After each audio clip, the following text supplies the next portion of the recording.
The Blockade Runners. Jules Verne. Chapter 1. The Dolphin.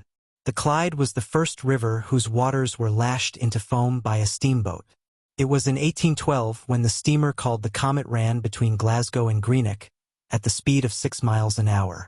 Since that time, more than 1 million of steamers or packet-boats have plied this Scotch river, and the inhabitants of Glasgow must be as familiar as any people with the wonders of steam navigation. However, on the 3rd of December 1862, an immense crowd, composed of shipowners, merchants, manufacturers, workmen, sailors, women, and children, thronged the muddy streets of Glasgow, all going in the direction of Kelvin Dock, the large shipbuilding premises belonging to Messrs. Todd and MacGregor. This last name especially proves that the descendants of the famous Highlanders have become manufacturers, and that they have made workmen of all the vassals of the old clan chieftains. Kelvin Dock is situated a few minutes' walk from the town, on the right bank of the Clyde. Soon the immense timber yards were thronged with spectators.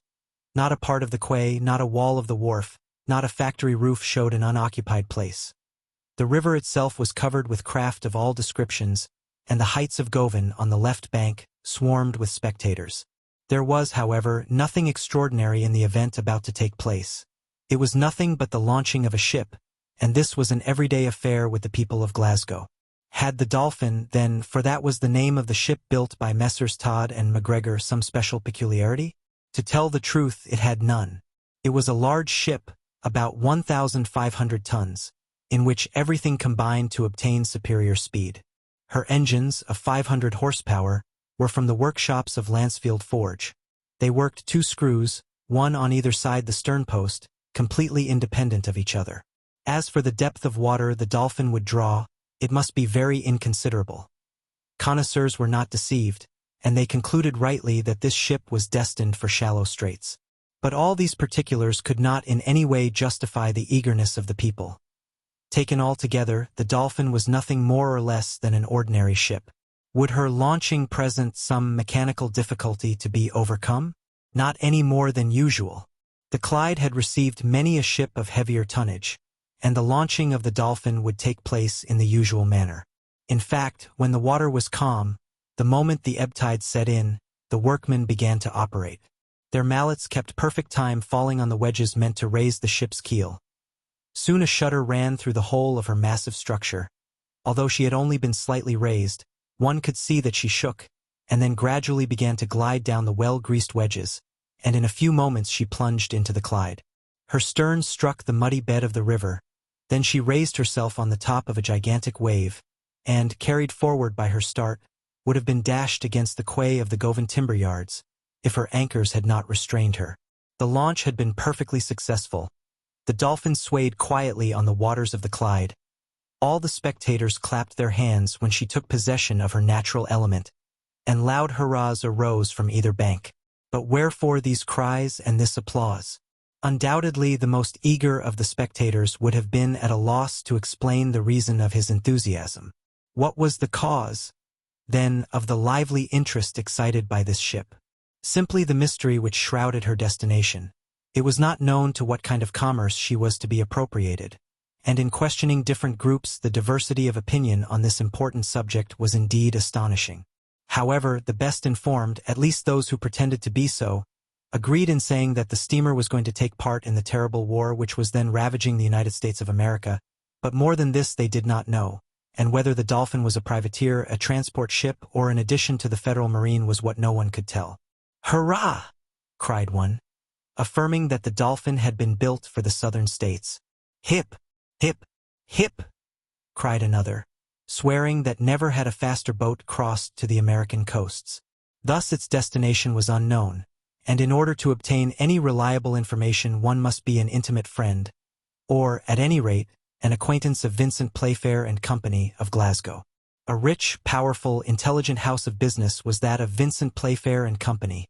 In a social sense, an old and honorable family, descended from those tobacco lords who built the finest quarters of the town. These clever merchants, by an act of the Union, had founded the first Glasgow warehouse for dealing in tobacco from Virginia and Maryland. Immense fortunes were realized. Mills and foundries sprang up in all parts, and in a few years the prosperity of the city attained its height. The house of Playfair remained faithful to the enterprising spirit of its ancestors. It entered into the most daring schemes and maintained the honor of English commerce. The principal, Vincent Playfair, a man of 50, with a temperament essentially practical and decided, although somewhat daring, was a genuine shipowner. Nothing affected him beyond commercial questions, not even the political side of the transactions. Otherwise, he was a perfectly loyal and honest man. However, he could not lay claim to the idea of building and fitting up the Dolphin. She belonged to his nephew, James Playfair, a fine young man of 30, the boldest skipper of the British merchant marine. It was one day at the Tontine coffee room under the arcades of the town hall that James Playfair, after having impatiently scanned the American journal, disclosed to his uncle an adventurous scheme. "Uncle Vincent," said he, coming to the point at once, "there are £2 millions to be gained in less than a month." "And what to risk?" asked Uncle Vincent. "A ship and a cargo. Nothing else. Nothing except the crew and the captain, and that does not reckon for much." "Let us see," said Uncle Vincent. "It is all seen," replied James Playfair. "You have read the Tribune, the New York Herald, the Times, the Richmond Inquirer, the American Review?" "Scores of times, nephew." "You believe, like me, that the war of the United States will last a long time still?" "A very long time." "You know how much this struggle will affect the interests of England, and especially those of Glasgow?" "And more especially still the house of Playfair and Company," replied Uncle Vincent. "There's especially," added the young captain. "I worry myself about it every day, James, and I cannot think without terror of the commercial disasters which this war may produce. Not but that the house of Playfair is firmly established, nephew. At the same time it has correspondents which may fail. Ah, those Americans, slaveholders or abolitionists, I have no faith in them. If Vincent Playfair was wrong in thus speaking with respect to the great principles of humanity, always and everywhere superior to personal interests, he was, nevertheless, right from a commercial point of view. The most important material was failing at Glasgow. The cotton famine became every day more threatening. Thousands of workmen were reduced to living upon public charity. Glasgow possessed 25,000 looms, by which 625,000 yards of cotton were spun daily. That is to say, £50 millions yearly. From these numbers it may be guessed what disturbances were caused in the commercial part of the town when the raw material failed altogether. Failures were hourly taking place, the manufactories were closed, and the workmen were dying of starvation. It was the sight of this great misery which had put the idea of his bold enterprise into James Playfair's head. "I will go for cotton, and will get it, cost what it may."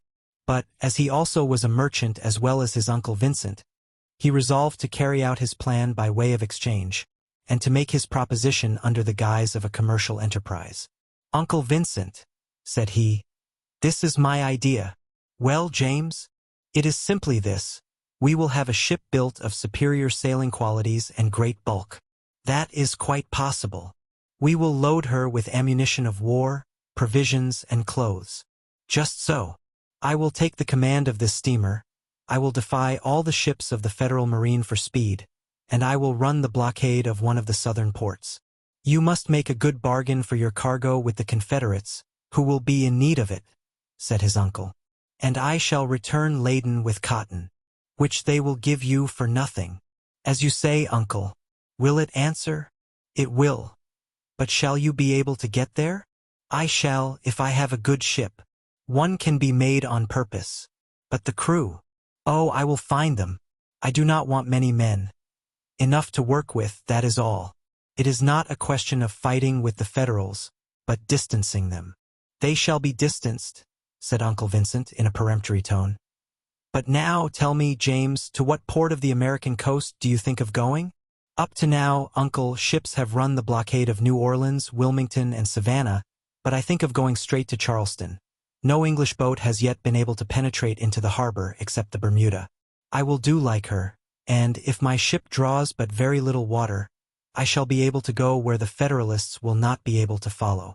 "The fact is," said Uncle Vincent, "Charleston is overwhelmed with cotton. They are even burning it to get rid of it." "Yes," replied James. "Besides, the town is almost invested. Beauregard is running short of provisions, and he will pay me a golden price for my cargo. Well, nephew, and when will you start? In 6 months. I must have the long winter nights to aid me. It shall be as you wish, nephew. It is settled. Then, uncle? Settled. Shall it be kept quiet? Yes, better so. And this is how it was that 5 months later the steamer Dolphin was launched from the Kelvin Dock timber yards, and no one knew her real destination. Chapter 2. Getting under sail. The Dolphin was rapidly equipped, her rigging was ready, and there was nothing to do but fit her up. She carried 3 schooner masts, an almost useless luxury. In fact, the Dolphin did not rely on the wind to escape the Federalists, but rather on her powerful engines. Towards the end of December, a trial of the steamer was made in the Gulf of the Clyde. Which was the more satisfied, builder or captain, it is impossible to say. The new steamer shot along wonderfully, and the patent log showed a speed of 17 miles an hour, a speed which as yet no English, French, or American boat had ever obtained. The Dolphin would certainly have gained by several lengths in a sailing match with the fastest opponent. The loading was begun on the 25th of December, the steamer having ranged along the steamboat quay a little below Glasgow Bridge, the last which stretches across the Clyde before its mouth. Here the wharfs were heaped with a heavy cargo of clothes, ammunition, and provisions which were rapidly carried to the hold of the Dolphin. The nature of this cargo betrayed the mysterious destination of the ship, and the house of Playfair could no longer keep it secret. Besides, the Dolphin must not be long before she started. No American cruiser had been signaled in English waters, and, then, when the question of getting the crew came, how was it possible to keep silent any longer? They could not embark them, even without informing the men whither they were bound. For, after all, it was a matter of life and death, and when one risks one's life, at least it is satisfactory to know how and wherefore. However, this prospect hindered no one. The pay was good, and everyone had a share in the speculation, so that a great number of the finest sailors soon presented themselves. James Playfair was only embarrassed which to choose, but he chose well, and in 24 hours his muster roll bore the names of 30 sailors who would have done honor to Her Majesty's yacht. The departure was settled for the 3rd of January. On the 31st of December the Dolphin was ready, her hold full of ammunition and provisions, and nothing was keeping her now. The skipper went on board on the 2nd of January, and was giving a last look round his ship with a captain's eye, when a man presented himself at the forepart of the Dolphin, and asked to speak with the captain. One of the sailors led him on to the poop. He was a strong, hardy-looking fellow, with broad shoulders and ruddy face, the simple expression of which ill-concealed a depth of wit and mirth. He did not seem to be accustomed to a seafaring life, and looked about him with the air of a man little used to being on board a ship. However, he assumed the manner of a jack-tar, looking up at the rigging of the Dolphin, and waddling in true sailor fashion. When he had reached the captain, he looked fixedly at him and said, "Captain James Playfair?" "The same," replied the skipper.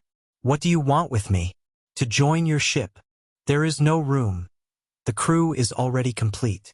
"Oh, one man, more or less, will not be in the way." "Quite the contrary." "You think so?"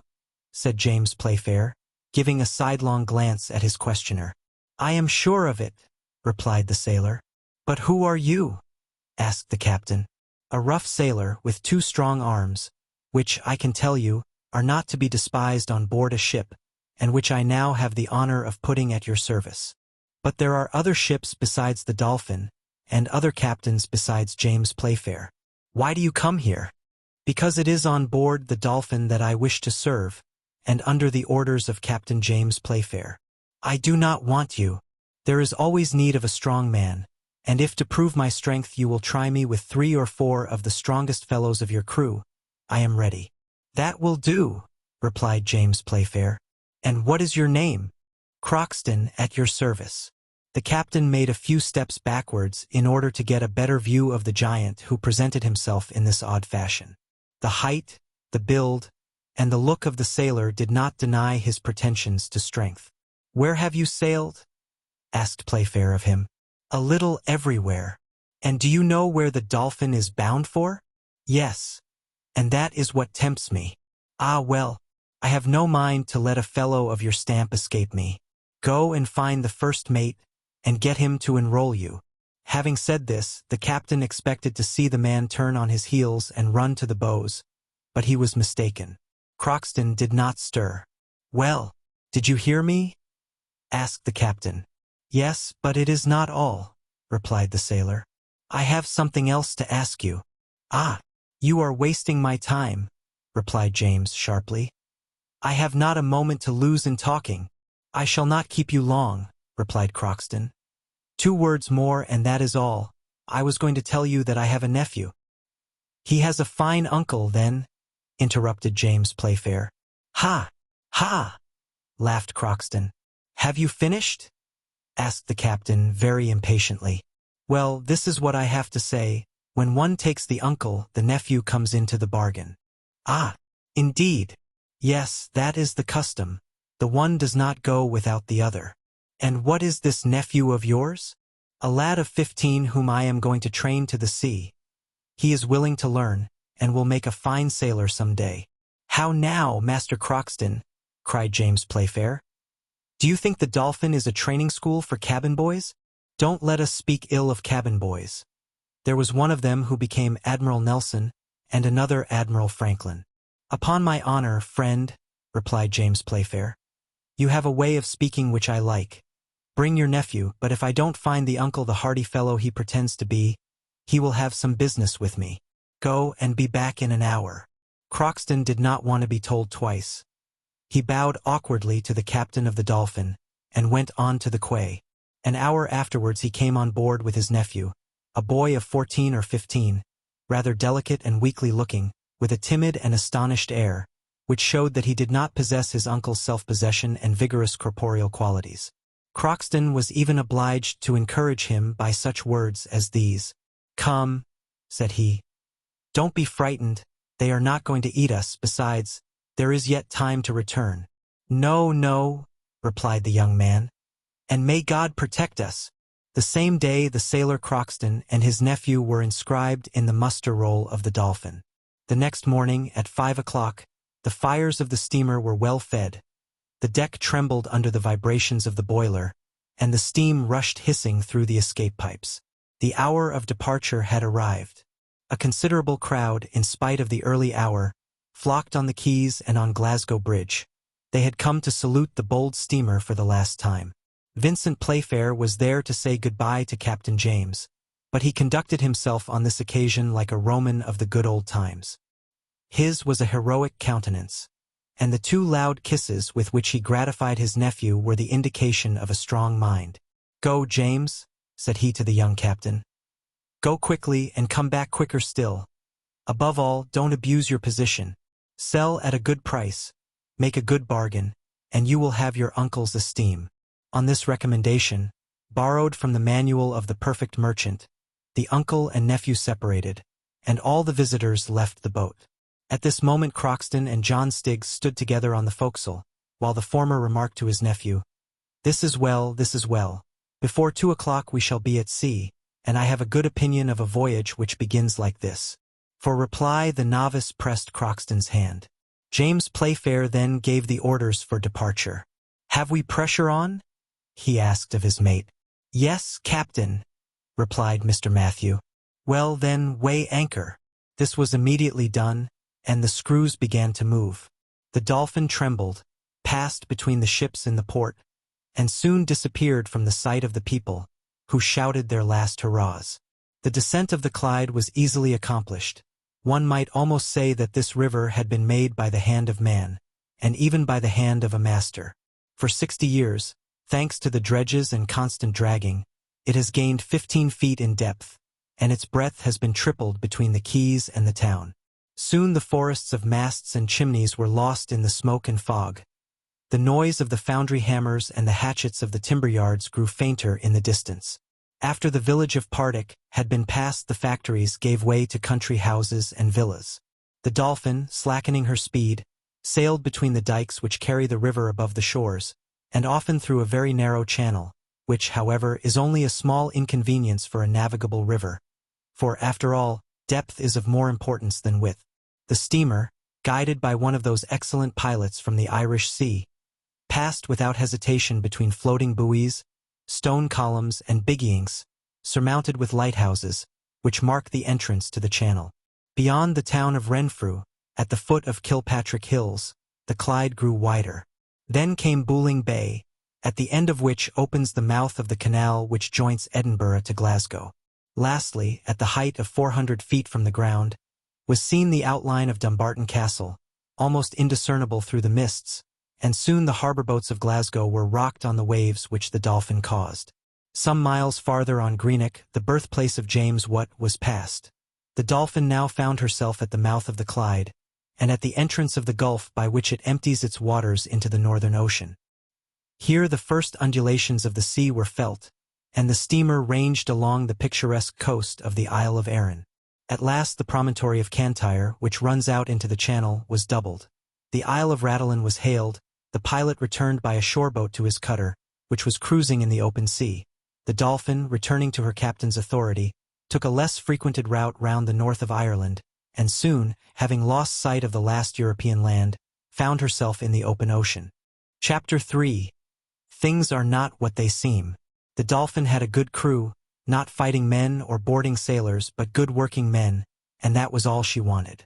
These brave, determined fellows were all more or less merchants. They sought a fortune rather than glory. They had no flag to display, no colors to defend with cannon. In fact, all the artillery on board consisted of 2 small swivel signal guns.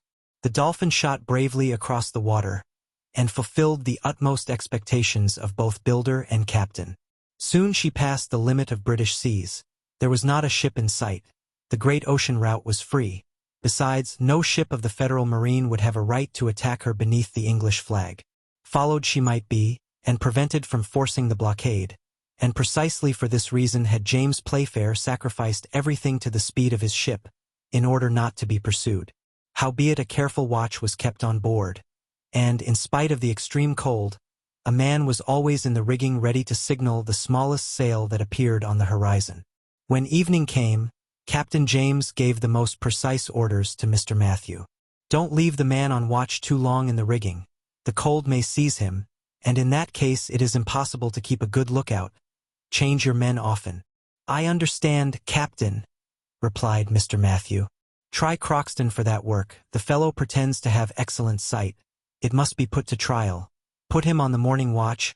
He will have the morning mists to see through. If anything particular happens, call me. This said, James Playfair went to his cabin. Mr. Matthew called Croxton, and told him the captain's orders. Tomorrow at 6 o'clock, said he, you are to relieve watch of the main masthead. For reply, Croxton gave a decided grunt. But Mr. Matthew had hardly turned his back when the sailor muttered some incomprehensible words, and then cried, What on earth did he say about the mainmast? At this moment his nephew, John Stiggs, joined him on the forecastle. Well, my good Croxton, said he. It's all right, said the seaman with a forced smile. There is only one thing. This wretched boat shakes herself like a dog coming out of the water, and it makes my head confused. Dear Croxton, and it is for my sake. For you and him, replied Croxton. But not a word about that, John. Trust in God, and he will not forsake you. So saying, John Stiggs and Croxton went to the sailor's berth. But the sailor did not lie down before he had seen the young novice comfortably settled in the narrow cabin which he had got for him. The next day, at 6 o'clock in the morning, Croxton got up to go to his place. He went on deck, where the first officer ordered him to go up into the rigging and keep good watch. At these words the sailor seemed undecided what to do. Then, making up his mind, he went towards the bows of the Dolphin. Well, where are you off to now? cried Mr. Matthew. Where you sent me, answered Croxton. I told you to go to the mainmast. And I am going there, replied the sailor in an unconcerned tone, continuing his way to the poop. Are you a fool? cried Mr. Matthew impatiently. You are looking for the bars of the main on the foremast. You are like a cockney who doesn't know how to twist a cat-o'-nine-tails, or make a splice. On board what ship can you have been, man? The mainmast? Stupid. The mainmast. The sailors who had run up to hear what was going on burst out laughing when they saw Croxton's disconcerted look, as he went back to the forecastle. So, said he, looking up the mast, the top of which was quite invisible through the morning mists. "So, am I to climb up here?" "Yes," replied Mr. Matthew. "And hurry yourself. By St. Patrick, a Federal ship would have time to get her bowsprit fast in our rigging before that lazy fellow could get to his post. Will you go up?" Without a word, Crockston got on the bulwarks with some difficulty. Then he began to climb the rigging with most visible awkwardness, like a man who did not know how to make use of his hands or feet. When he had reached the topgallant, instead of springing lightly onto it, he remained motionless, clinging to the ropes, as if he had been seized with giddiness. Mr. Matthew, irritated by his stupidity, ordered him to come down immediately. "That fellow there," said he to the boatswain, "has never been a sailor in his life. Johnston, just go and see what he has in his bundle." The boatswain made haste to the sailor's berth. In the meantime Crockston was with difficulty coming down again, but, his foot having slipped, he slid down the rope he had hold of and fell heavily on the deck. "Clumsy blockhead! Landlubber!" cried Mr. Matthew, by way of consolation. "What did you come to do on board the Dolphin? Ah, you entered as an able seaman, and you cannot even distinguish the main from the foremast. I shall have a little talk with you." Crockston made no attempt to speak. He bent his back like a man resigned to anything he might have to bear. Just then the boatswain returned. "This," said he to the first officer, "is all that I have found. A suspicious portfolio with letters." "Give them here," said Mr. Matthew. "Letters with Federal stamps. Mr. Halliburtt of Boston, an abolitionist, a Federalist. Wretch, you are nothing but a traitor, and have sneaked on board to betray us. Never mind, you will be paid for your trouble with the cat-o'-nine-tails. Boatswain, call the captain, and you others just keep an eye on that rogue there." Crockston received these compliments with a hideous grimace, but he did not open his lips. They had fastened him to the capstan, and he could move neither hand nor foot. A few minutes later James Playfair came out of his cabin and went to the forecastle, where Mr. Matthew immediately acquainted him with the details of the case. "What have you to say?" asked James Playfair, scarcely able to restrain his anger. "Nothing," replied Crockston. "And what did you come on board my ship for?" "Nothing." "And what do you expect from me now?" "Nothing." "Who are you?" "An American, as letters seem to prove." Crockston did not answer. "Boatswain," said James Playfair, 50 lashes with the cat-o'-nine-tails to loosen his tongue. "Will that be enough, Crockston?" "It will remain to be seen," replied John Stiggs' uncle without moving a muscle. "Now then, come along, men," said the boatswain. At this order, 2 strong sailors stripped Crockston of his woolen jersey. They had already seized the formidable weapon and laid it across the prisoner's shoulders, when the novice, John Stiggs, pale and agitated, hurried on deck. "Captain!" exclaimed he. "Ah, the nephew," remarked James Playfair. "Captain?" repeated the novice, with a violent effort to steady his voice. "I will tell you what Crockston does not want to say. I will hide it no longer. Yes, he is American, and so am I. We are both enemies of the slaveholders, but not traitors come on board to betray the Dolphin into the hands of the Federalists." "What did you come to do, then?" asked the captain in a severe tone, examining the novice attentively. The latter hesitated a few seconds before replying. Then he said, "Captain, I should like to speak to you in private." Whilst John Stiggs made this request, James Playfair did not cease to look carefully at him. The sweet young face of the novice, his peculiarly gentle voice, the delicacy and whiteness of his hands, hardly disguised by paint, the large eyes, the animation of which could not bide their tenderness, all this together gave rise to a certain suspicion in the captain's mind. When John Stiggs had made his request, Playfair glanced fixedly at Crockston, who shrugged his shoulders. Then he fastened a questioning look on the novice, which the latter could not withstand, and said simply to him, "Come." John Stiggs followed the captain on to the poop, and then James Playfair, opening the door of his cabin, said to the novice, whose cheeks were pale with emotion, "Be so kind as to walk in, miss." John, thus addressed, blushed violently, and 2 tears rolled involuntarily down his cheeks. "Don't be alarmed, miss," said James Playfair in a gentle voice, "but be so good as to tell me how I come to have the honor of having you on board." The young girl hesitated a moment. Then, reassured by the captain's look, she made up her mind to speak. "Sir," said she, "I wanted to join my father at Charleston. The town is besieged by land and blockaded by sea. I knew not how to get there, when I heard that the Dolphin meant to force the blockade. I came on board your ship, and I beg you to forgive me if I acted without your consent, which you would have refused me." "Certainly," said James Playfair. "I did well then not to ask you," resumed the young girl with a firmer voice. The captain crossed his arms, walked round his cabin, and then came back. "What is your name?" said he. "Jenny Halliburtt. Your father, if I remember rightly the address on the letters, is he not from Boston?" "Yes, sir." "And a northerner is thus in a southern town in the thickest of the war?" "My father is a prisoner. He was at Charleston when the first shot of the Civil War was fired, and the troops of the Union driven from Fort Sumter by the Confederates.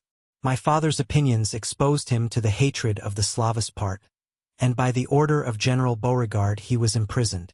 I was then in England, living with a relation who has just died, and left alone, with no help but that of Croxton, our faithful servant. I wished to go to my father and share his prison with him." "What was Mr. Halliburtt then?" asked James Playfair. "A loyal and brave journalist," replied Jenny proudly. "One of the noblest editors of the Tribune, and the one who was the boldest in defending the cause of the Negroes." "An abolitionist?" cried the captain angrily. "One of those men who, under the vain pretense of abolishing slavery, have deluged their country with blood and ruin." "Sir," replied Jenny Halliburtt, growing pale, "you are insulting my father. You must not forget that I stand alone to defend him." The young captain blushed scarlet. Anger mingled with shame struggled in his breast. Perhaps he would have answered the young girl, but he succeeded in restraining himself, and opening the door of the cabin, he called, "Boatswain!" The boatswain came to him directly. "This cabin will henceforward belong to Miss Jenny Halliburtt. Have a cot made ready for me at the end of the poop. That's all I want." The boatswain looked with a stupefied stare at the young novice addressed in a feminine name, but on a sign from James Playfair he went out. "And now, miss, you are at home," said the young captain of the Dolphin. Then he retired. Chapter 4. Croxton's Trick. It was not long before the whole crew knew Miss Halliburtt's story, which Croxton was no longer hindered from telling. By the captain's orders he was released from the capstan, and the cat o' nine tails returned to its place. "A pretty animal," said Croxton, "especially when it shows its velvety paws." As soon as he was free, he went down to the sailors' berths, found a small portmanteau, and carried it to Miss Jenny. The young girl was now able to resume her feminine attire, but she remained in her cabin, and did not again appear on deck. As for Croxton, it was well and duly agreed that, as he was no more a sailor than a horse-guard, he should be exempt from all duty on board. In the meanwhile the Dolphin, with her twin screws cutting the waves, sped rapidly across the Atlantic, and there was nothing now to do but keep a strict lookout. The day following the discovery of Miss Jenny's identity, James Playfair paced the deck at the poop with a rapid step. He had made no attempt to see the young girl and resume the conversation of the day before. Whilst he was walking to and fro, Croxton passed him several times, looking at him askant with a satisfied grin. He evidently wanted to speak to the captain, and at last his persistent manner attracted the attention of the latter, who said to him, somewhat impatiently, "How now, what do you want? You are turning round me like a swimmer round a buoy. When are you going to leave off?" "Excuse me, Captain," answered Croxton, winking. "I wanted to speak to you." "Speak, then." "Oh, it is nothing very much. I only wanted to tell you frankly that you are a good fellow at bottom." "Why at bottom?" "At bottom and surface also." "I don't want your compliments." "I am not complimenting you. I shall wait to do that when you have gone to the end." "To what end?" "To the end of your task." "Ah, I have a task to fulfill." "Decidedly, you have taken the young girl and myself on board." "Good. You have given up your cabin to Miss Halliburtt." "Good. You released me from the cat o' nine tails." "Nothing could be better." "You are going to take us straight to Charleston." "That's delightful, but it is not all." "How not all?" cried James Playfair, amazed at Croxton's boldness. "No, certainly not," replied the latter with a knowing look. "The father is prisoner there." "Well, what about that?" "Well, the father must be rescued." "Rescue Miss Halliburtt's father?" "Most certainly, and it is worth risking something for such a noble man and courageous citizen as he." "Master Croxton," said James Playfair, frowning, "I am not in the humor for your jokes, so have a care what you say." "You misunderstand me, Captain," said the American. "I am not joking in the least, but speaking quite seriously. What I have proposed may at first seem very absurd to you. When you have thought it over, you will see that you cannot do otherwise." "What? Do you mean that I must deliver Mr. Halliburtt?" "Just so. You can demand his release of General Beauregard, who will not refuse you." "But if he does refuse me?" "In that case," replied Croxton in a deliberate tone, "we must use stronger measures and carry off the prisoner by force." "So," cried James Playfair, who was beginning to get angry, "so, not content with passing through the Federal fleets and forcing the blockade of Charleston, I must run out to sea again from under the cannon of the forts, and this to deliver a gentleman I know nothing of, one of those abolitionists whom I detest, one of those journalists who shed ink instead of their blood." "Oh, it is but a cannon shot more or less," added Croxton. "Master Croxton," said James Playfair, "mind what I say. If ever you mention this affair again to me, I will send you to the hold for the rest of the passage to teach you manners." Thus saying, the captain dismissed the American, who went off murmuring, "Ah, well, I am not altogether displeased with this conversation. At any rate, the affair is broached. It will do, it will do."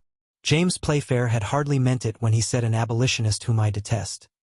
He did not in the least side with the Federals, but he did not wish to admit that the question of slavery was the predominant reason for the Civil War of the United States, in spite of President Lincoln's formal declaration. Did he, then, think that the Southern states, 8 out of 36, were right in separating when they had been voluntarily united? Not so. He detested the Northerners, and that was all. He detested them as brothers separated from the common family true Englishmen, who had thought it right to do what he, James Playfair, disapproved of with regard to the United States. These were the political opinions of the captain of the Dolphin. But, more than this, the American war interfered with him personally, and he had a grudge against those who had caused this war. One can understand, then, how he would receive a proposition to deliver an abolitionist, thus bringing down on him the Confederates with whom he pretended to do business. However, Croxton's insinuation did not fail to disturb him. He cast the thought from him, but it returned unceasingly to his mind, and when Miss Jenny came on deck the next day for a few minutes, he dared not look her in the face. And really it was a great pity, for this young girl, with the fair hair and sweet, intelligent face, deserved to be looked at by a young man of 30. But James felt embarrassed in her presence. He felt that this charming creature who had been educated in the school of misfortune possessed a strong and generous soul. He understood that his silence towards her inferred a refusal to acquiesce in her dearest wishes. Besides, Miss Jenny never looked out for James Playfair, neither did she avoid him.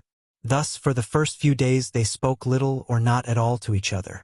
Miss Halliburtt scarcely ever left her cabin, and it is certain she would never have addressed herself to the captain of the Dolphin if it had not been for Croxton's strategy, which brought both parties together. The worthy American was a faithful servant of the Halliburtt family. He had been brought up in his master's house, and his devotion knew no bounds. His good sense equaled his courage and energy, and, as has been seen, he had a way of looking things straight in the face. He was very seldom discouraged, and could generally find a way out of the most intricate dangers with a wonderful skill. This honest fellow had taken it into his head to deliver Mr. Halliburtt, to employ the captain's ship, and the captain himself for this purpose, and to return with him to England. Such was his intention, so long as the young girl had no other object than to rejoin her father and share his captivity. It was this Croxton tried to make the captain understand, as we have seen, but the enemy had not yet surrendered. On the contrary. "Now," said he, "it is absolutely necessary that Miss Jenny and the captain come to an understanding. If they are going to be sulky like this all the passage, we shall get nothing done. They must speak, discuss. Let them dispute even, so long as they talk, and I'll be hanged if during their conversation James Playfair does not propose himself what he refused me today." But when Croxton saw that the young girl and the young man avoided each other, he began to be perplexed.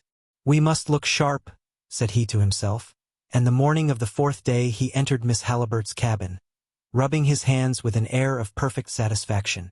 "Good news!" cried he. "Good news! You will never guess what the captain has proposed to me. A very noble young man he is. Now try." "Ah," replied Jenny, whose heart beat violently. "Has he proposed to deliver Mr. Halliburtt, to carry him off from the Confederates, and bring him to England?" "Is it true?" cried Jenny. "It is as I say, miss. What a good-hearted man this James Playfair is. These English are either all good or all bad. Ah! He may reckon on my gratitude, and I am ready to cut myself in pieces if it would please him." Jenny's joy was profound on hearing Crockston's words. Deliver her father. She had never dared to think of such a plan, and the captain of the Dolphin was going to risk his ship and crew. "That's what he is," added Crockston. "And this, Miss Jenny, is well worth an acknowledgment from you." "More than an acknowledgment," cried the young girl. "A lasting friendship." And immediately she left the cabin to find James Playfair, and expressed to him the sentiments which flowed from her heart. "Getting on by degrees," muttered the American. James Playfair was pacing to and fro on the poop, and, as may be thought, he was very much surprised, not to say amazed, to see the young girl come up to him, her eyes moist with grateful tears, and holding out her hand to him, saying, "Thank you, sir. Thank you for your kindness, which I should never have dared to expect from a stranger." "Miss," replied the captain, as if he understood nothing of what she was talking, and could not understand, "I do not know. Nevertheless, sir, you are going to brave many dangers, perhaps compromise your interests for me, and you have done so much already in offering me on board an hospitality to which I have no right whatever." "Pardon me, Miss Jenny," interrupted James Playfair, "but I protest again I do not understand your words. I have acted towards you as any well-bred man would towards a lady, and my conduct deserves neither so many thanks nor so much gratitude." "Mr. Playfair," said Jenny, "it is useless to pretend any longer. Crockston has told me all." "Ah," said the captain. "Crockston has told you all. Then I understand less than ever the reason for your leaving your cabin, and saying these words which," while speaking the captain felt very much embarrassed. He remembered the rough way in which he had received the American's overtures, but Jenny, fortunately for him, did not give him time for further explanation. She interrupted him, holding out her hand and saying, "Mr. James, I had no other object in coming on board your ship except to go to Charleston, and there, however cruel the slaveholders may be, they will not refuse to let a poor girl share her father's prison. That was all. I had never thought of a return as possible. But, since you are so generous as to wish for my father's deliverance, since you will attempt everything to save him, be assured you have my deepest gratitude." James did not know what to do or what part to assume. He bit his lip. He dared not take the hand offered him. He saw perfectly that Crockston had compromised him, so that escape was impossible. At the same time he had no thoughts of delivering Mr. Halliburtt, and getting complicated in a disagreeable business. But how dash to the ground the hope which had arisen in this poor girl's heart? How refuse the hand which she held out to him with a feeling of such profound friendship? How change to tears of grief the tears of gratitude which filled her eyes? So the young man tried to reply evasively, in a manner which would ensure his liberty of action for the future. "Miss Jenny," said he, "rest assured I will do everything in my power for—" and he took the little hand in both of his, but with the gentle pressure he felt his heart melt and his head grow confused. Words to express his thoughts failed him. He stammered out some incoherent words. Miss Jenny, for you." Crockston, who was watching him, rubbed his hands, grinning and repeating to himself, "It will come, it will come, it has come." How James Playfair would have managed to extricate himself from his embarrassing position no one knows, but fortunately for him, if not for the Dolphin, the man on watch was heard crying, "Ahoy, officer of the watch!" "What now?" asked Mr. Matthew. "A sail to windward." James Playfair, leaving the young girl, immediately sprang to the shrouds of the mainmast. Chapter 5. The Shot from the Iroquois, and Miss Jenny's Arguments. Until now the navigation of the Dolphin had been very fortunate. Not one ship had been signaled before the sail hailed by the man on watch. The Dolphin was then in 32 degrees 51 minutes lat. and 57 degrees 43 minutes west longitude. For 48 hours a fog, which now began to rise, had covered the ocean. If this mist favored the Dolphin by hiding her course, it also prevented any observations at a distance being made, and, without being aware of it, she might be sailing side by side, so to speak, with the ships she wished most to avoid. Now this is just what had happened, and when the ship was signaled she was only 3 miles to windward. When James Playfair had reached the crosstrees, he saw distinctly, through an opening in the mist, a large Federal corvette in full pursuit of the Dolphin.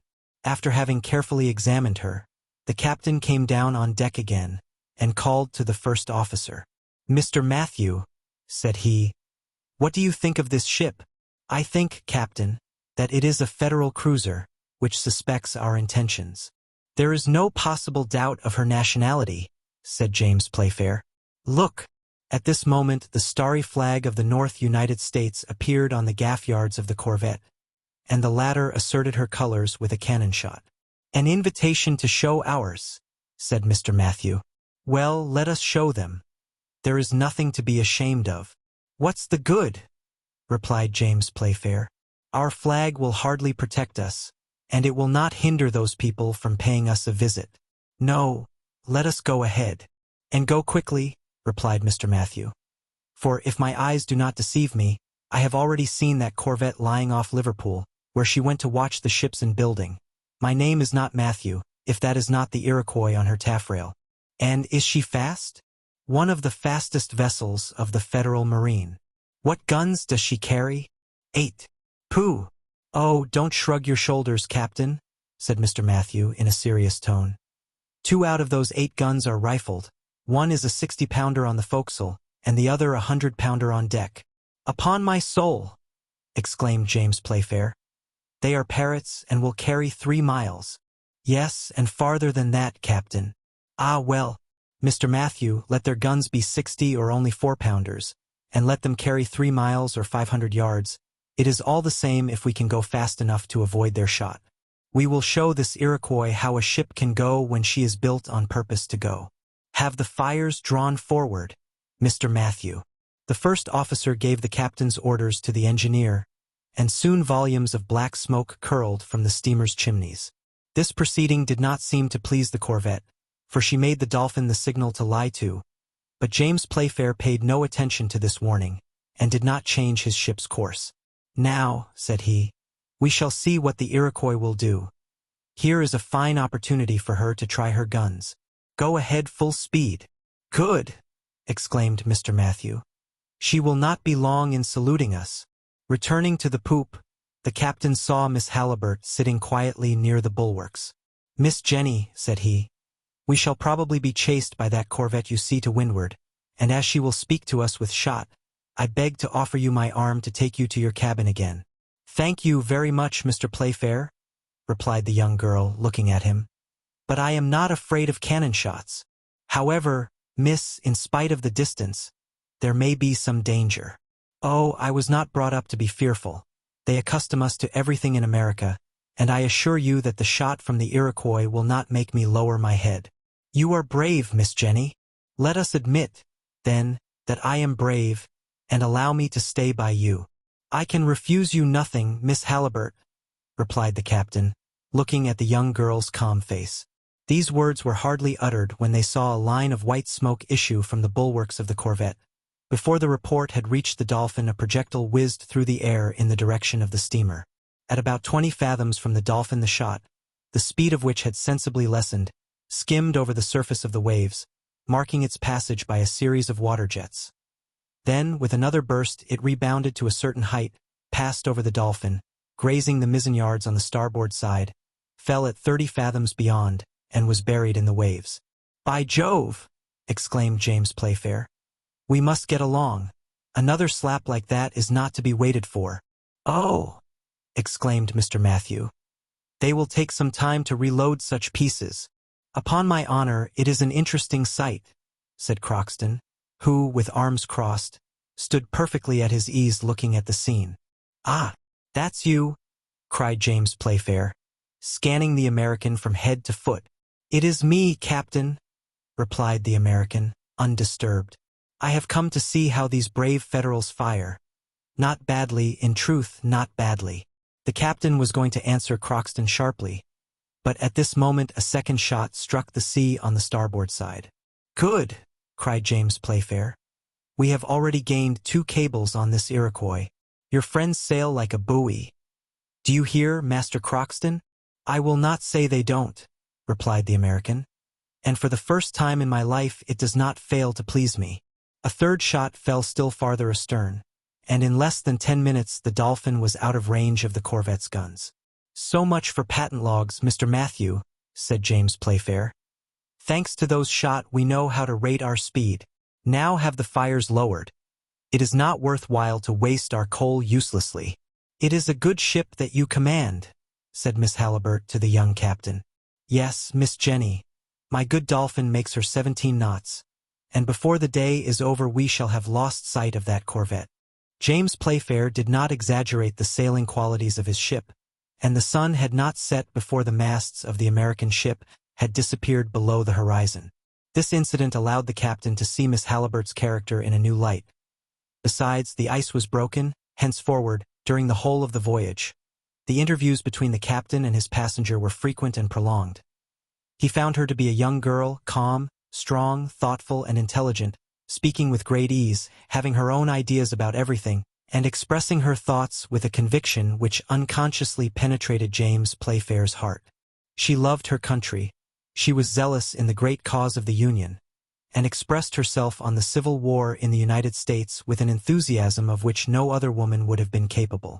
Thus it happened, more than once, that James Playfair found it difficult to answer her, even when questions purely mercantile arose in connection with the war. Miss Jenny attacked them none the less vigorously, and would come to no other terms whatever. At first James argued a great deal, and tried to uphold the Confederates against the Federals, to prove that the secessionists were in the right, and that if the people were united voluntarily they might separate in the same manner. But the young girl would not yield on this point. She demonstrated that the question of slavery was predominant in the struggle between the North and South Americans, that it was far more a war in the cause of morals and humanity than politics, and James could make no answer. Besides, during these discussions, which he listened to attentively, it is difficult to say whether he was more touched by Miss Halliburtt's arguments or the charming manner in which she spoke. But at last he was obliged to acknowledge, among other things, that slavery was the principal feature in the war, that it must be put an end to decisively, and the last horrors of barbarous times abolished. It has been said that the political opinions of the captain did not trouble him much. He would have sacrificed his most serious opinion before such enticing arguments and under like circumstances. He made a good bargain of his ideas for the same reason, but at last he was attacked in his tenderest point. This was the question of the traffic in which the Dolphin was being employed, and, consequently, the ammunition which was being carried to the Confederates. "Yes, Mr. James," said Miss Halliburtt, "gratitude does not hinder me from speaking with perfect frankness. On the contrary, you are a brave seaman, a clever merchant. The house of Playfair is noted for its respectability, but in this case it fails in its principles and follows a trade unworthy of it." "How?" cried James. "The house of Playfair ought not to attempt such a commercial enterprise? No. It is taking ammunition to the unhappy creatures in revolt against the government of their country, and it is lending arms to a bad cause. Upon my honor, Miss Jenny, I will not discuss the right of the Confederates with you. I will only answer you with one word. I am a merchant, and as such I only occupy myself with the interests of my house. I look for gain wherever there is an opportunity of getting it." "That is precisely what is to be blamed, Mr. James," replied the young girl. "Profit does not excuse it. Thus, when you supply arms to the Southerners with which to continue a criminal war, you are quite as guilty as when you sell opium to the Chinese, which stupefies them." "Oh, for once, Miss Jenny, this is too much, and I cannot admit. No, what I say is just, and when you consider it, when you understand the part you are playing, when you think of the results for which you are responsible, you will yield to me in this point, as in so many others." James Playfair was dumbfounded at these words. He left the young girl, a prey to angry thoughts, for he felt his powerlessness to answer. Then he sulked like a child for half an hour, and an hour later he returned to the singular young girl who could overwhelm him with convincing arguments with quite a pleasant smile. In short, however it may have come about, and although he would not acknowledge it to himself, Captain James Playfair belonged to himself no longer. He was no longer commander-in-chief on board his own ship. Thus, to Crockston's great joy, Mr. Halliburtt's affairs appeared to be in a good way. The captain seemed to have decided to undertake everything in his power to deliver Miss Jenny's father, and for this he would be obliged to compromise the Dolphin, his cargo, his crew, and incur the displeasure of his worthy Uncle Vincent. Chapter 7. Sullivan Island Channel.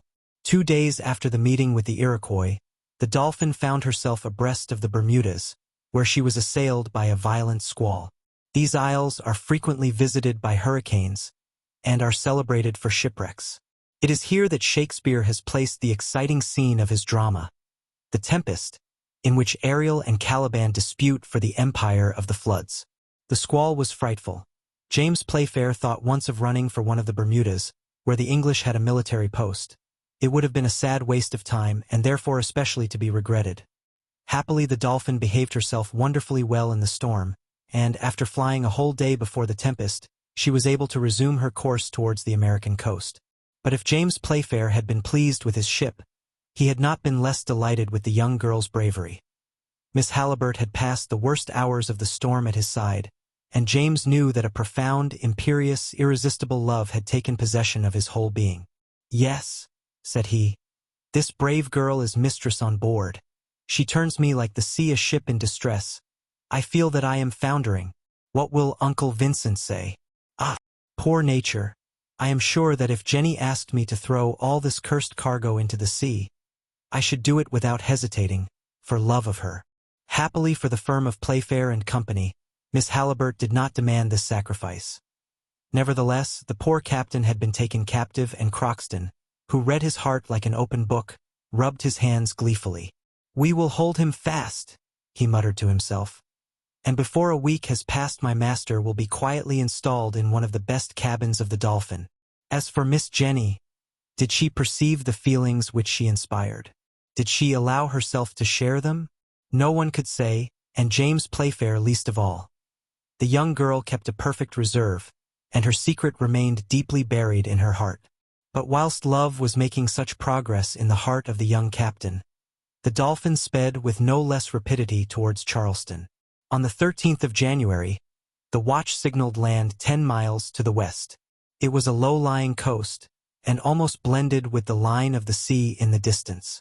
Crockston was examining the horizon attentively, and about 9 o'clock in the morning he cried, "Charleston Lighthouse!"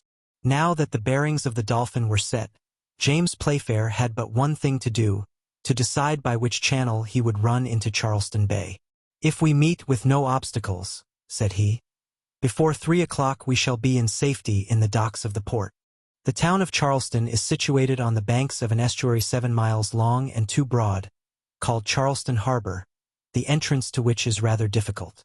It is enclosed between Morris Island on the south and Sullivan Island on the north. At the time when the Dolphin attempted to force the blockade, Morris Island already belonged to the Federal troops, and General Gillmore had caused batteries to be erected overlooking the harbor. Sullivan Island, on the contrary, was in the hands of the Confederates, who were also in possession of Moultrie Fort, situated at the extremity of the island. Therefore it would be advantageous to the Dolphin to go as close as possible to the northern shores to avoid the firing from the forts on Morris Island. 5 channels led into the estuary: Sullivan Island Channel, the Northern Channel, the Overall Channel, the Principal Channel, and lastly the Lawford Channel. But it was useless for strangers, unless they had skillful pilots on board or ships drawing less than 7 feet of water, to attempt this last.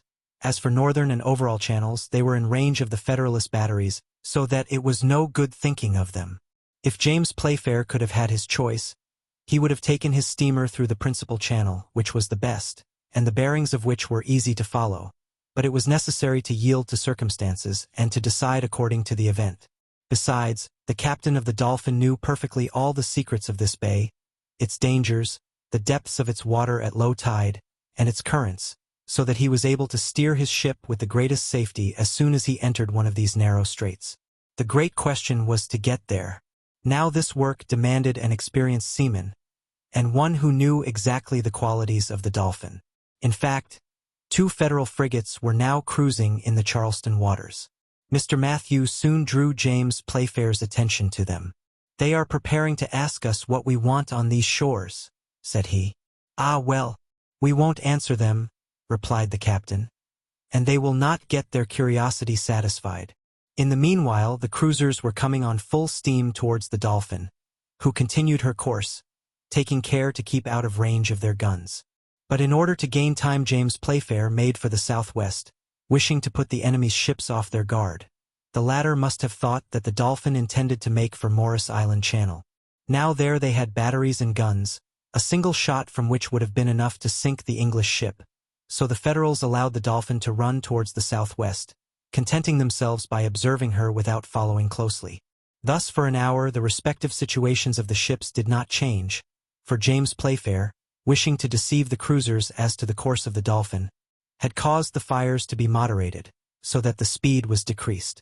However, from the thick volumes of smoke which escaped from the chimneys, it might have been thought that he was trying to get his maximum pressure, and consequently his maximum of rapidity.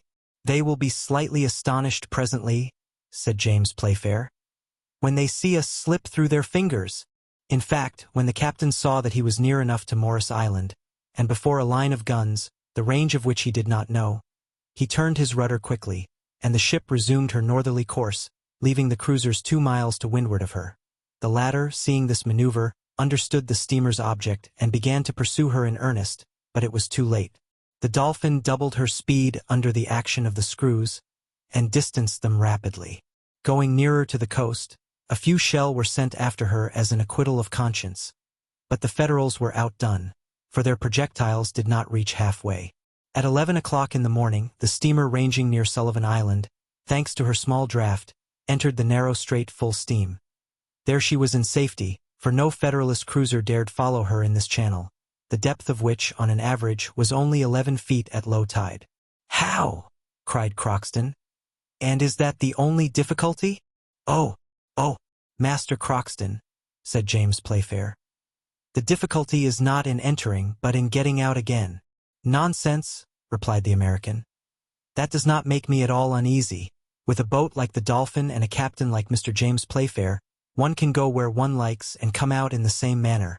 Nevertheless, James Playfair, with telescope in his hand, was attentively examining the route to be followed. He had before him excellent coasting guides, with which he could go ahead without any difficulty or hesitation. Once his ship was safely in the narrow channel which runs the length of Sullivan Island, James steered bearing towards the middle of Fort Moultrie as far as the Pinckney Castle, situated on the isolated island of Shute's Folly. On the other side rose Fort Johnson, a little way to the north of Fort Sumter. At this moment the steamer was saluted by some shot which did not reach her, from the batteries on Morris Island.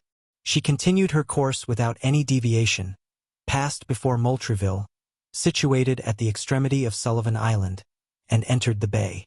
Soon Fort Sumter on the left protected her from the batteries of the Federalists. This fort, so celebrated in the Civil War, is situated 3.5 miles from Charleston, and about a mile from each side of the bay.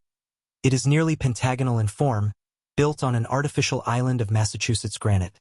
It took 10 years to construct and cost more than $900,000. It was from this fort, on the 13th of April 1861, that Anderson and the Federal troops were driven, and it was against it that the first shot of the Confederates was fired. It is impossible to estimate the quantity of iron and lead which the Federals showered down upon it. However, it resisted for almost 3 years, but a few months after the passage of the Dolphin it fell beneath General Gillmore's 300-pounders on Morris Island. But at this time it was in all its strength, and the Confederate flag floated proudly above it. Once past the fort, the town of Charleston appeared, lying between Ashley and Cooper rivers. James Playfair threaded his way through the buoys which mark the entrance of the channel, leaving behind the Charleston lighthouse, visible above Morris Island. He had hoisted the English flag, and made his way with wonderful rapidity through the narrow channels. When he had passed the quarantine buoy, he advanced freely into the center of the bay. Miss Halliburtt was standing on the poop, looking at the town where her father was kept prisoner, and her eyes filled with tears. At last the steamer's speed was moderated by the captain's orders. The Dolphin ranged along the end of the south and east batteries, and was soon moored at the quay of the North Commercial Wharf. Chapter 7. A Southern General. The Dolphin, on arriving at the Charleston quay, had been saluted by the cheers of a large crowd. The inhabitants of this town, strictly blockaded by sea, were not accustomed to visits from European ships. They asked each other, not without astonishment, what this great steamer, proudly bearing the English flag, had come to do in their waters. But when they learned the object of her voyage, and why she had just forced the passage Sullivan, when the report spread that she carried a cargo of smuggled ammunition, the cheers and joyful cries were redoubled. James Playfair, without losing a moment, entered into negotiation with General Beauregard, the military commander of the town. The latter eagerly received the young captain of the Dolphin, who had arrived in time to provide the soldiers with the clothes and ammunition they were so much in want of. It was agreed that the unloading of the ship should take place immediately, and numerous hands came to help the English sailors. Before quitting his ship, James Playfair had received from Miss Halliburtt the most pressing injunctions with regard to her father, and the captain had placed himself entirely at the young girl's service. "Miss Jenny," he had said, "you may rely on me. I will do the utmost in my power to save your father, but I hope this business will not present many difficulties. I shall go and see General Beauregard today, and, without asking him at once for Mr. Halliburtt's liberty, I shall learn in what situation he is, whether he is on bail or a prisoner." "My poor father," replied Jenny, sighing. "He little thinks his daughter is so near him. Oh, that I could fly into his arms. A little patience, Miss Jenny. You will soon embrace your father. Rely upon my acting with the most entire devotion, but also with prudence and consideration." This is why James Playfair, after having delivered the cargo of the Dolphin up to the general, and bargained for an immense stock of cotton, faithful to his promise, turned the conversation to the events of the day. "So," said he, "you believe in the triumph of the slaveholders? I do not for a moment doubt of our final success, and, as regards Charleston, Lee's army will soon relieve it. Besides, what do you expect from the abolitionists? Admitting that which will never be, that the commercial towns of Virginia, the two Carolinas, Georgia, Alabama, fall under their power, what then? Will they be masters of a country they can never occupy? No, certainly not. And for my part, if they are ever victorious, they shall pay dearly for it." "And you are quite sure of your soldiers?" asked the captain. "You are not afraid that Charleston will grow weary of a siege which is ruining her?" "No, I do not fear treason. Besides, the traitors would be punished remorselessly, and I would destroy the town itself by sword or fire if I discovered the least Unionist movement. Jefferson Davis confided Charleston to me, and you may be sure that Charleston is in safe hands." "Have you any federal prisoners?" asked James Playfair, coming to the interesting object of the conversation. "Yes, Captain," replied the general. "It was at Charleston that the first shot of separation was fired. The abolitionists who were here attempted to resist, and, after being defeated, they have been kept as prisoners of war." "And have you many?" "About 100. "Free in the town?" "They were until I discovered a plot formed by them. Their chief succeeded in establishing a communication with the besiegers, who were thus informed of the situation of affairs in the town. I was then obliged to lock up these dangerous guests, and several of them will only leave their prison to ascend the slope of the citadel, where 10 Confederate balls will reward them for their federalism." "What? To be shot?" cried the young man, shuddering involuntarily. "Yes, and their chief first of all. He is a very dangerous man to have in a besieged town. I have sent his letters to the President at Richmond, and before a week is past his sentence will be irrevocably passed." "Who is this man you speak of?" asked James Playfair with an assumed carelessness. "A journalist from Boston, a violent abolitionist with the confounded spirit of Lincoln. And his name, Jonathan Halliburtt." "Poor wretch!" exclaimed James, suppressing his emotion. "Whatever he may have done, one cannot help pitying him. And you think that he will be shot?" "I am sure of it," replied Beauregard. "What can you expect? War is war. One must defend oneself as best one can." "Well, it is nothing to me," said the captain. "I shall be far enough away when this execution takes place." "What? You are thinking of going away already?" Yes, General, business must be attended to. As soon as my cargo of cotton is on board, I shall be out to sea again. I was fortunate enough to enter the bay, but the difficulty is in getting out again. The Dolphin is a good ship. She can beat any of the Federal vessels for speed, but she does not pretend to distance cannonballs, and a shell in her hull or engine would seriously affect my enterprise.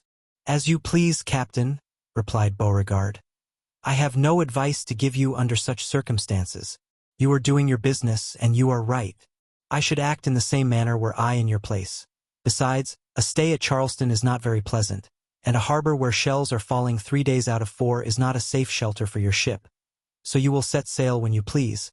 But can you tell me what is the number and the force of the Federal vessels cruising before Charleston? James Playfair did his best to answer the general, and took leave of him on the best of terms. Then he returned to the Dolphin very thoughtful and very depressed from what he had just heard.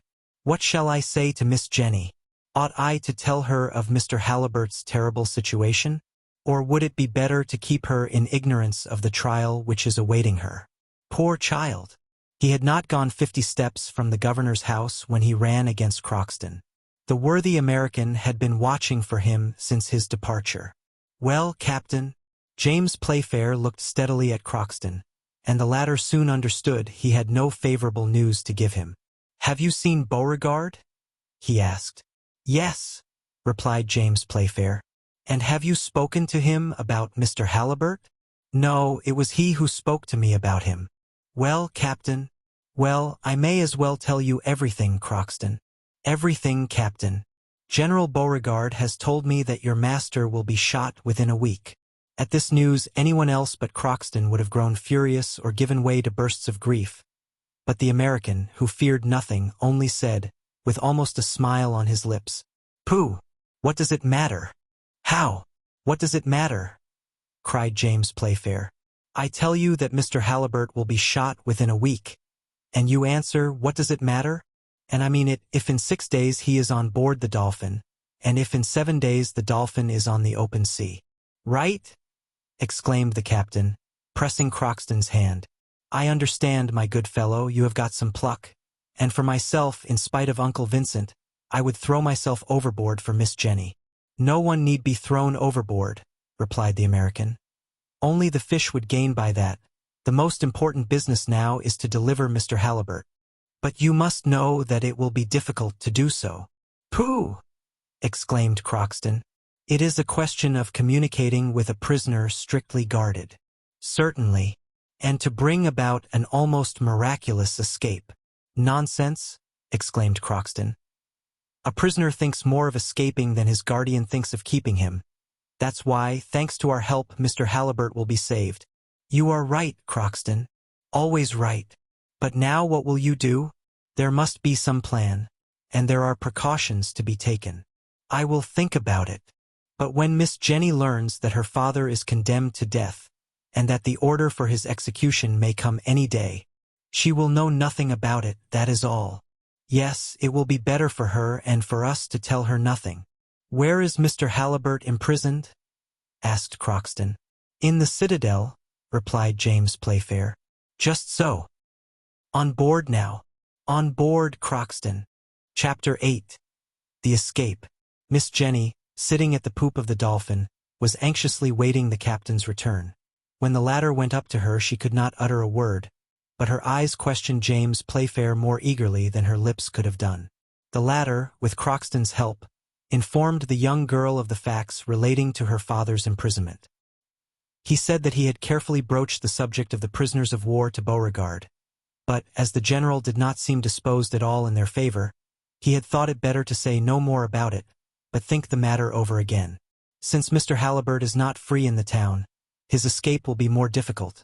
But I will finish my task, and I promise you, Miss Jenny, that the Dolphin shall not leave Charleston without having your father on board." "Thank you, Mr. James. I thank you with my whole heart." At these words James Playfair felt a thrill of joy through his whole being. He approached the young girl with moist eyes and quivering lips. Perhaps he was going to make an avowal of the sentiments he could no longer repress, when Croxton interfered. "This is no time for grieving," said he. "We must go to work and consider what to do. Have you any plan, Croxton?" asked the young girl. "I always have a plan," replied the American. "It is my peculiarity." "But a good one?" said James Playfair. "Excellent. And all the ministers in Washington could not devise a better. It is almost as good as if Mr. Halliburtt was already on board." Crockston spoke with such perfect assurance, at the same time with such simplicity, that it must have been the most incredulous person who could doubt his words. "We are listening, Crockston," said James Playfair. "Good. You, Captain, will go to General Beauregard, and ask a favor of him which he will not refuse you." "And what is that?" "You will tell him that you have on board a tiresome subject, a scamp who has been very troublesome during the voyage, and excited the crew to revolt. You will ask of him permission to shut him up in the citadel, at the same time on the condition that he shall return to the ship on her departure, in order to be taken back to England, to be delivered over to the justice of his country." "Good," said James Playfair, half smiling. "I will do all that, and Beauregard will grant my request very willingly." "I am perfectly sure of it," replied the American. "But," resumed Playfair, "one thing is wanting." "What is that?" "The scamp." "He is before you, Captain." "What, the rebellious subject?" "Is myself. Don't trouble yourself about that." "Oh, you brave, generous heart," cried Jenny, pressing the American's rough hands between her small white palms. "Go, Crockston," said James Playfair. "I understand you, my friend, and I only regret one thing, that is, that I cannot take your place." "Everyone his part," replied Crockston. "If you put yourself in my place you would be very much embarrassed, which I shall not be. You will have enough to do later on to get out of the harbor under the fire of the Feds and Rebs, which, for my part, I should manage very badly." "Well, Crockston, go on." "Once in the citadel, I know it. I shall see what to do, and rest assured I shall do my best. In the meanwhile, you will be getting your cargo on board." "Oh, business is now a very unimportant detail," said the captain. "Not at all. And what would your Uncle Vincent say to that? We must join sentiment with work. It will prevent suspicion. But do it quickly. Can you be ready in 6 days?" "Yes." "Well, let the Dolphin be ready to start on the 22nd. She shall be ready. On the evening of the 22nd of January, you understand, send a gig with your best men to White Point, at the end of the town. Wait there till 9 o'clock, and then you will see Mr. Halliburtt and your servant." "But how will you manage to effect Mr. Halliburtt's deliverance, and also escape yourself?" "That's my lookout." "Dear Crockston, you are going to risk your life, then, to save my father." "Don't be uneasy, Miss Jenny. I shall risk absolutely nothing, you may believe me." "Well," asked James Playfair, "when must I have you locked up?" "Today, you understand. I demoralize your crew. There is no time to be lost." "Would you like any money?" "It may be of use to you in the citadel." "Money to buy the jailer?" "Oh no, it would be a poor bargain. When one goes there the jailer keeps the money and the prisoner. No, I have surer means than that. However, a few dollars may be useful.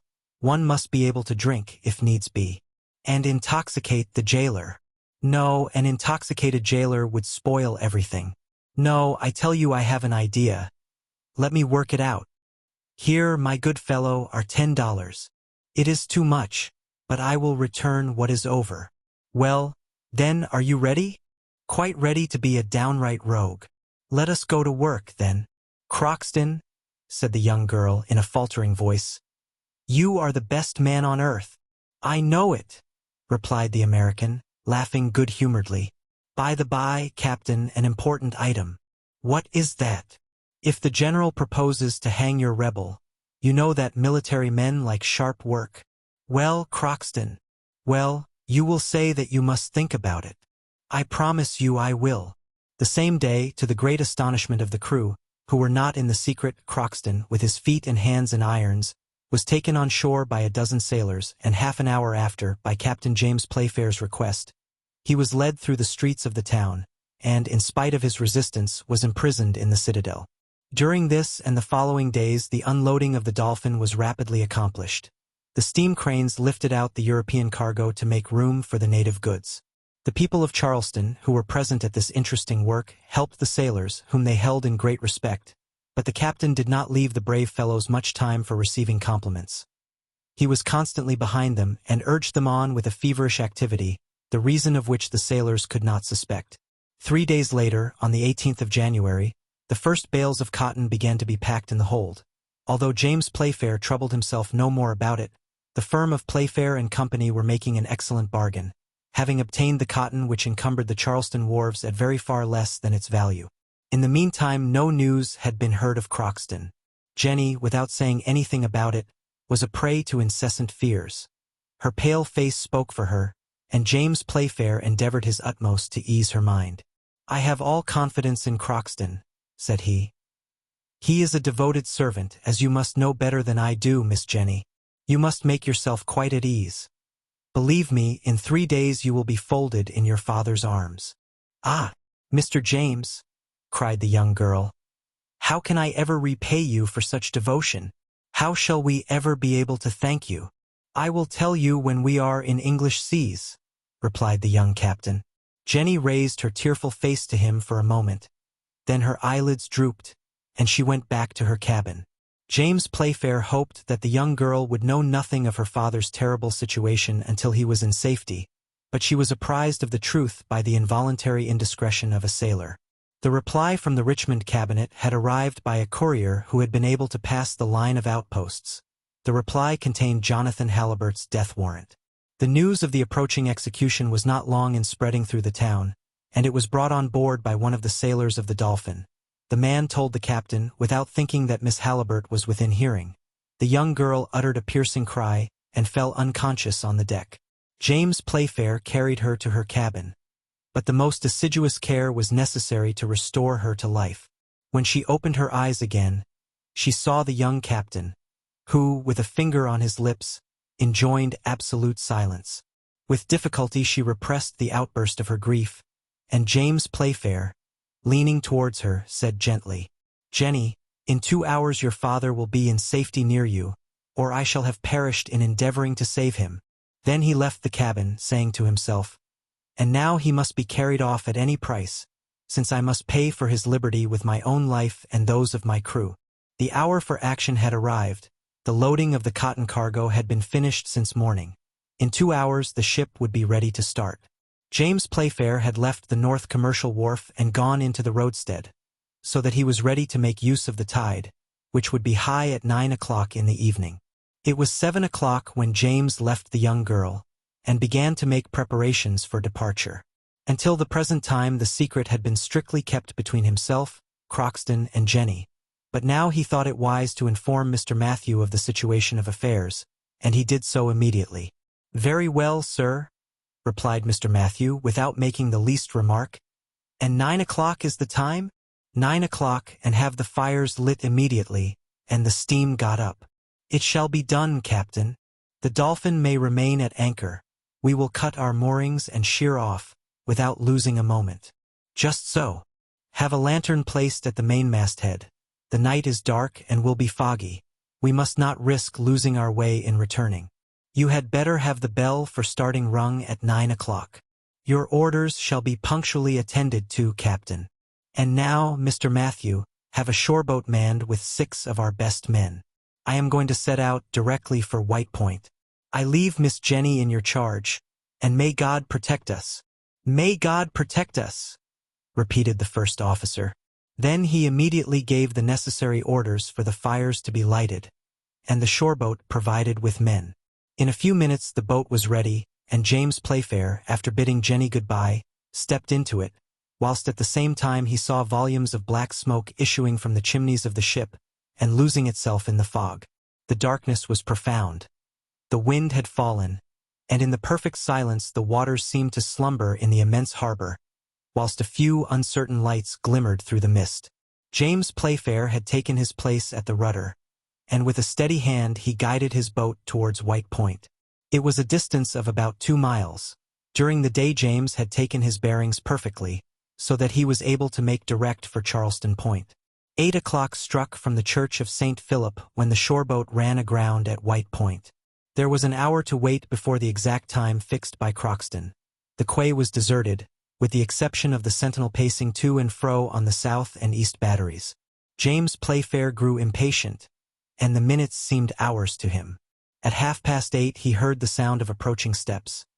He left his men with their oars clear and ready to start, and went himself to see who it was. But he had not gone 10 feet when he met a band of Coast Guards, in all about 20 men. James drew his revolver from his waist, deciding to make use of it, if needs be. But what could he do against these soldiers who were coming on to the quay? The leader came up to him and, seeing the boat, asked, "Whose craft is that?" "It is a gig belonging to the Dolphin," replied the young man. "And who are you?" "Captain James Playfair." "I thought you had already started, and were now in the Charleston channels." "I am ready to start. I ought even now to be on my way, but, persisted the Coast Guard. A bright idea shot through James's mind, and he answered, "One of my sailors is locked up in the citadel, and, to tell the truth, I had almost forgotten him. Fortunately, I thought of him in time, and I have sent my men to bring him." "Ah, that troublesome fellow. You wish to take him back to England?" "Yes." "He might as well be hung here as there," said the Coast Guard, laughing at his joke. "So I think," said James Playfair. "But it is better to have the thing done in the regular way." "Not much chance of that, Captain, when you have to face the Morris Island batteries. Don't alarm yourself. I got in and I'll get out again. Prosperous voyage to you." "Thank you." With this the men went off, and the shore was left silent. At this moment 9 o'clock struck. It was the appointed moment. James felt his heart beat violently. A whistle was heard. He replied to it, then he waited, listening, with his hand up to enjoin perfect silence on the sailors. A man appeared enveloped in a large cloak, and looking from one side to another.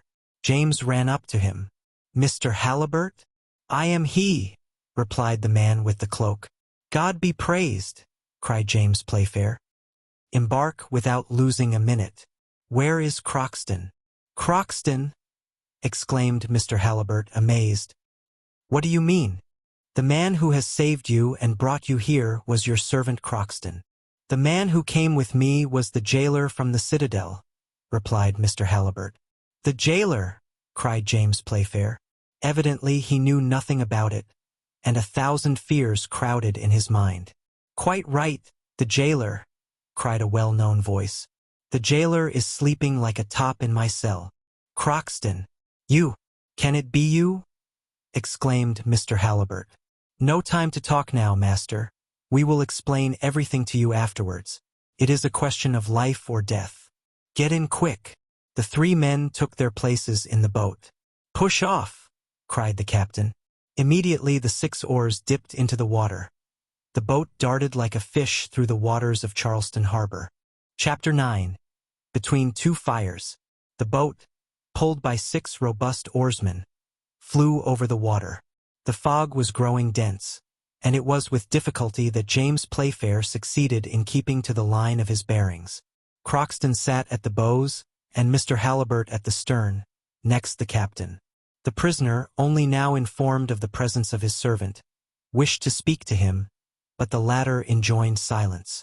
However, a few minutes later, when they were in the middle of the harbor, Croxton determined to speak, knowing what thoughts were uppermost in Mr. Halliburtt's mind. "Yes, my dear master," said he. "The jailer is in my place in the cell, where I gave him 2 smart blows, one on the head and the other on the stomach, to act as a sleeping draught, and this when he was bringing me my supper. There is gratitude for you. I took his clothes and his keys, found you, and let you out of the citadel under the soldiers' noses. That is all I have done." "But my daughter?" asked Mr. Halliburtt. "Is on board the ship which is going to take you to England." "My daughter there." "There!" cried the American, springing from his seat. "Silence!" replied Croxton. "A few minutes and we shall be saved." The boat flew through the darkness, but James Playfair was obliged to steer rather by guess, as the lanterns of the Dolphin were no longer visible through the fog. He was undecided what direction to follow, and the darkness was so great that the rowers could not even see to the end of their oars. "Well, Mr. James," said Croxton. "We must have made more than 1.5 miles," replied the captain. "You don't see anything, Croxton?" "Nothing. Nevertheless, I have good eyes. But we shall get there all right. They don't suspect anything out there." These words were hardly finished when the flash of a gun gleamed for an instant through the darkness and vanished in the mist. "A signal!" cried James Playfair. "Phew!" exclaimed Crockston. "It must have come from the citadel. Let us wait." A second, then a third shot was fired in the direction of the first, and almost the same signal was repeated a mile in front of the gig. "That is from Fort Sumter," cried Crockston. "And it is the signal of escape. Urge on the men. Everything is discovered." "Pull for your lives, my men," cried James Playfair, urging on the sailors. "Those gunshots cleared my route. The Dolphin is 800 yards ahead of us. Stop! I hear the bell on board. Hurrah! There it is again. 20 pounds for you if we are back in 5 minutes." The boat skimmed over the waves under the sailors' powerful oars. A cannon boomed in the direction of the town. Crockston heard a ball whiz past them. The bell on the Dolphin was ringing loudly. A few more strokes and the boat was alongside. A few more seconds and Jenny fell into her father's arms. The gig was immediately raised, and James Playfair sprang on to the poop. "Is the steam up, Mr. Matthew?" "Yes, Captain. Have the moorings cut at once." A few minutes later the 2 screws carried the steamer towards the principal channel, away from Fort Sumter. "Mr. Matthew," said James, "we must not think of taking the Sullivan Island Channel. We should run directly under the Confederate guns. Let us go as near as possible to the right side of the harbor out of range of the Federal batteries. Have you a safe man at the helm?" "Yes, Captain." "Have the lanterns and the fires on deck extinguished. There is a great deal too much light, but we cannot help the reflection from the engine rooms." During this conversation the Dolphin was going at a great speed, but in altering her course to keep to the right side of the Charleston harbor she was obliged to enter a channel which took her for a moment near Fort Sumter, and when scarcely half a mile off all the guns bearing on her were discharged at the same time, and a shower of shot and shell passed in front of the Dolphin with a thundering report. "Too soon, stupids!" cried James Playfair, with a burst of laughter.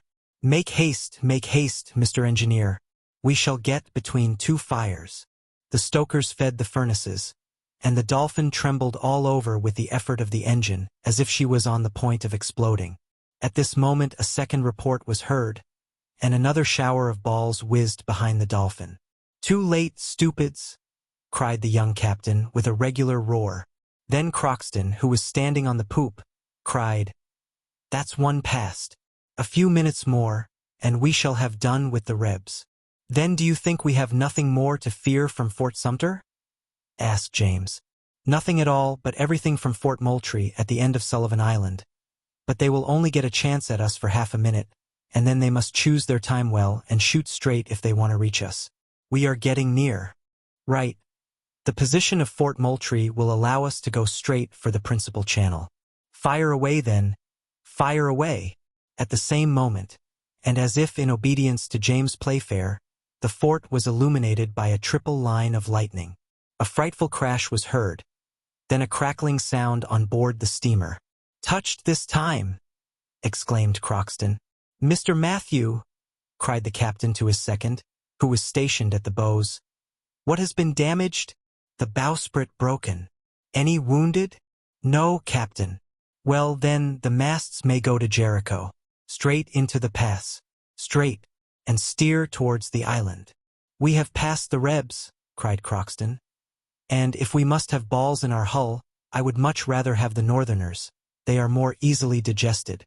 In fact, the Dolphin could not yet consider herself out of danger. For if Morris Island was not fortified with the formidable pieces of artillery which were placed there a few months later, nevertheless its guns and mortars could easily have sunk a ship like the Dolphin. The alarm had been given to the Federals on the island, and to the blockading squadron, by the firing from Forts Sumter and Moultrie.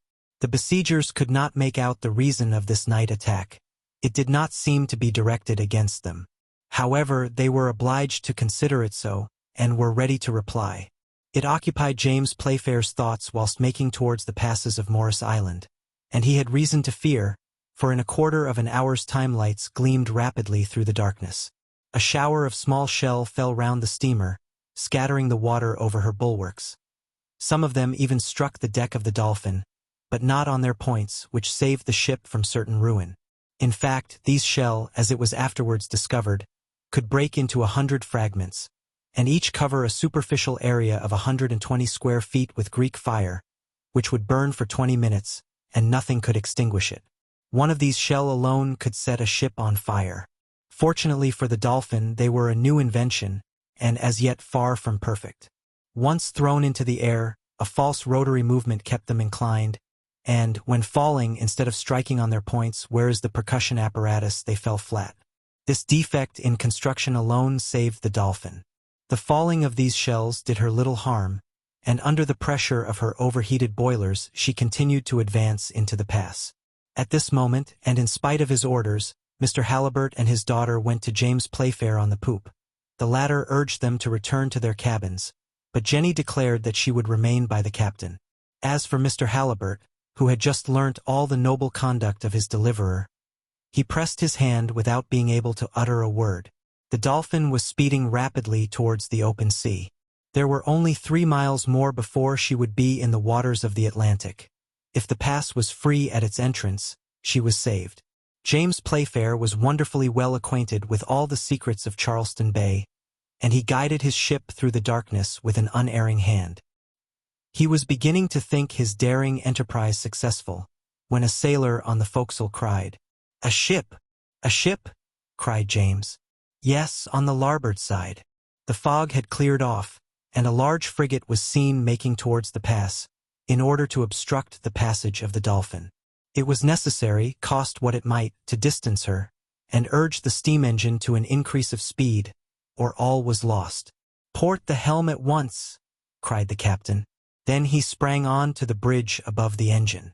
By his orders one of the screws was stopped, and under the action of the other the Dolphin, veering with an extraordinary rapidity, avoided running foul of the frigate, and advanced like her to the entrance of the pass. It was now a question of speed. James Playfair understood that in this lay his own safety, Miss Jenny's, her father's, and that of all his crew. The frigate was considerably in advance of the Dolphin. It was evident from the volumes of black smoke issuing from her chimneys that she was getting up her steam. James Playfair was not the man to be left in the background. "How are the engines?" cried he to the engineer. "At the maximum speed," replied the latter. "The steam is escaping by all the valves." "Fasten them down," ordered the captain, and his orders were executed at the risk of blowing up the ship. The Dolphin again increased her speed. The pistons worked with frightful rapidity.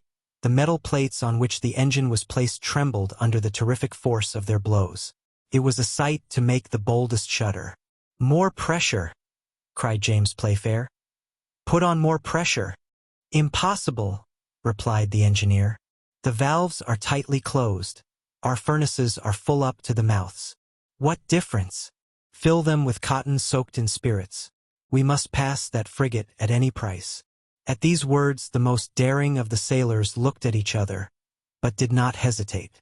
Some bales of cotton were thrown into the engine room, a barrel of spirits broached over them, and this expensive fuel placed, not without danger, in the red-hot furnaces.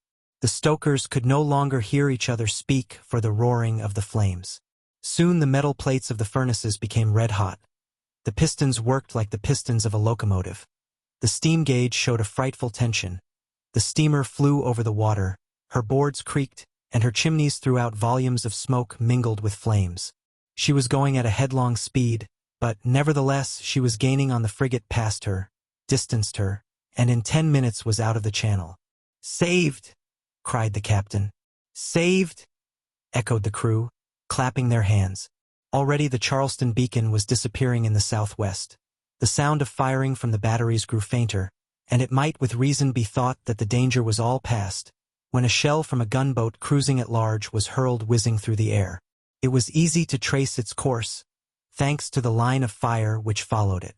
Then was a moment of anxiety impossible to describe.